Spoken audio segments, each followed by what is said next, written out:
Hey y'all, I've been having a bit of a dilemma. I'm kind of stuck and don't know what to do because we've got a new drop on Mattel Creations. It's a members exclusive with the second entry into the new Gala series that is designed by Angel Kent. After getting a pink premiere last year, this year we're getting Lavender Daydream, and it's a gorgeously stunning doll. Now, if you remember a few videos back, I had mentioned that I'm kind of boycotting Mattel because my views don't align with their business practices. Like, I can't purchase their products with a clear conscience, knowing the bad people that are sitting in the higher positions at Mattel, making very bad decisions that aren't consumer friendly, that aren't employee friendly. So therefore, I did not want to support Barbie the brand any longer. Now, this is the thing that is making me have this whole dilemma, because this doll is so stunning, of course, that I would love to own her, as I also own the pink premiere that Angel designed last year. I also want to support these types of releases because this is Barbie. This is the Barbie that I always wanted to get back. She's back here, and it would be kind of bad to not support this release in a sense, because imagine what happens if this type of release would flop. We would not get any more types of releases like this. And after having read a bit of the lukewarm reception that she has been getting in the Mattel Creations members exclusive Barbie Club 59 forums, I'm kind of scared, because for the past decade Mattel has been cultivating a new crop of collectors who have other priorities than the more traditional old school type of collectors who love these types of throwback releases to the 80s and 90s, love model muse bodies, love very beautiful ball gowns like the one that the Lavender Daydream doll is wearing. This new crop of collectors prefers articulation, prefers realism. They have priorities that do not necessarily align with mine, which is fair. Everyone's entitled to their opinion.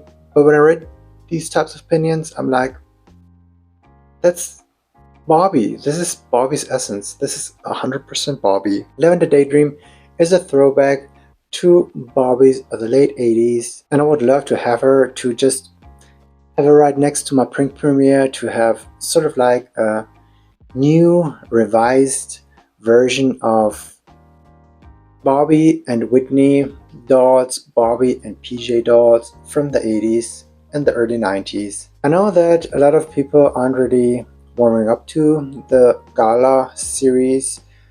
One of the criticisms is that they don't really like unrealistic screenings, that they don't like that the dolls have like stars in their eyes. But as an 80s and 90s kid that I am, who just loves that pink box superstar era and loves these types of unreal Barbies, it's just great to see Barbie get her groove back, Barbie get her glam back, and yeah, that's why I'm so torn as to what I should do. Like, in some sense, I'm trying to take a step back from making news videos. Like, usually I would have just waited for more newsworthy things in the world of Barbie to happen, to have a thorough video collecting all of those doll news together. Not only are we sort of like in a lull right now where not a lot of newsworthy things are happening in the world of Barbie, I also don't want to really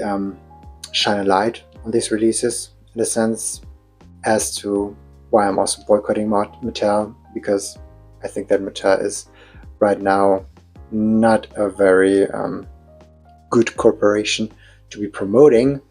And while there have been some glimpses here and there in the Playland field of new things cropping up that would be interesting to me as well, and I think that they're releases that are pretty cute, I'm pretty okay with just not only not reporting on them, I'm also like, I won't be purchasing any of those. Though still, I'm also a very creative person at heart. I'm also a content creator, and one of the things that I like to do is like take those very cheap budget dolls and turn them out. You might have seen some of my shorts, and I do like to also make short form content like that. And now we've been seeing the budget princess dolls, but this year pop up at stores here in Germany, and I'm also very tempted to get one. They're super cheap, they're just €4.99. And I'm starting to convince myself that, you know what, $5, the margin is going to be so terribly low. Mattel is not going to really be getting that much money from me, but yeah, that's just me trying to convince myself and me trying to tempt myself into purchasing Barbie products when I know that the right thing to do is probably to not purchase any of those products. And I would also love to hear you chime in and let me know where you stand on this whole thing. If it's something that I'm overthinking, if I should just go ahead and buy whatever I like, or if the only way to have change happen in the brand, in the company, is going to take place when that company is going to be bleeding money. But as I had said in the beginning of the video, I want to support this type of release because I want to show Mattel that we're here for not only a design like this, we're here for the designer who has made this doll. We don't want you to fire this designer. We want you to just give this designer even more opportunities to show us what a great creative person he can be and how he is able to cater to us collectors who love this type of release that this Lavender Daydream doll is going to be. Now it's with Mattel to interpret numbers in the way they're interpreting them, and when nobody's going to be buying Barbie dolls anymore, it would also probably mean that they're going to be losing faith in Barbie as a toy. And I don't know, they're either going to be just realizing that the reason why nobody's buying the products is because the products are shitty, and they're going to be attempting to improve the products, or the message that they're going to be receiving is going to be interpreted in a way where they're like, you know what, nobody likes toys in general, nobody likes physical products, so we should just shun physical products altogether because the products that we're putting out are actually great, they're actually very good, so the people should have been buying them, but because they don't buy them, it means that they don't want toys in general, so let's not produce and manufacture dolls at all. When in reality, nobody's buying these dolls because they're just very poor products. So it's a whole conundrum where I'm kind of like at right now with this release. Lavender Daydream is a very gorgeous doll that I really like. I love the first doll with a lining that is very similar to the lining that the first doll, the Pink Premier doll, has.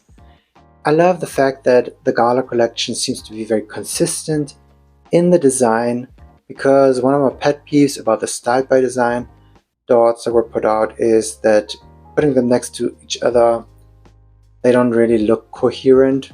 Like Styled by was supposed to be a throwback to the Classique collection of the 90s, and when you put those dolls next to each other, you have a coherent vision from one to the other. But that's one of the things that I'm missing with Styled by Design. But I love that the Gala collection seems to be very consistent. Putting them next to each other also is going to make me excited for the next entry into this series, and I hope that this series will continue. You know, we now have Barbie and sort of like Teresa / Whitney. I just headcanon her as Whitney right now. And the next entry could be Christie. You know, all of us collectors would love to see a AA version of the Odile face. We got one, and one is not enough. We need more. And another reason why I'm like, you know what, you have to get this Lavender Daydream doll is because I'm a member. I bought my membership for the Club 59 last year in August. And this doll is a members exclusive, so my membership will continue until the end of August this year. And it would be like I would have paid $10 for nothing. I need to make something out of the fact that I am a member, and if I'm able to get the opportunity to purchase this doll, I should take that opportunity. Yeah, that's again me convincing myself into doing something. The ruching in the front of the dress of the Lavender Daydream is also giving me flashbacks to Lavender Looks Barbie from the late 80s. Her hairstyle with a half up, half down is also very reminiscent of Barbies from that era, who a lot of times had that type of hairstyle where you were having like a circular half moon shape ponytail with the rest of the hair in the back being very wavy and voluminous. I'm still not sure what I'm going to be doing. This doll is going to be retailing for $50.